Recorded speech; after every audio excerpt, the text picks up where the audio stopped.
আসসালামু আলাইকুম দর্শক, কেমন আছেন সবাই? আশা করি সবাই ভালো আছেন। আজকে আমাদের ইঁদুর মামা কোয়াট হয়ে গেছে এই কারণে উনি এই যাবৎ মুরগির বাচ্চা খেয়েছেন প্রায় 2-3 পিসের মতো, যার মূল্য প্রায় ছিল এক পিস 200 টাকা করে। তো 2 পিস খাইলে মনে করেন 400 টাকা। তারপরে উনি কবুতরের বাচ্চা অনেক বড় পরপাখনা হয়ে গেছে, সেইগুলো খেয়েছে প্রায় 2-3 পিস।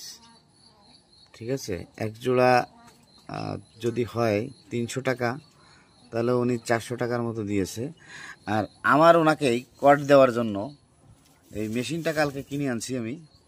এটার দাম নিচ্ছে 150 টাকা।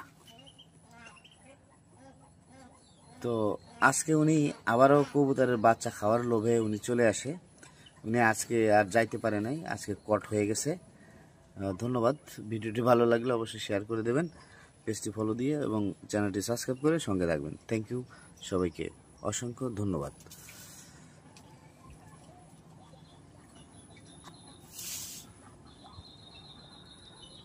ইঁদুর মামা, তুমি কট হয়ে গেছো আজকে, ঠিক আছে।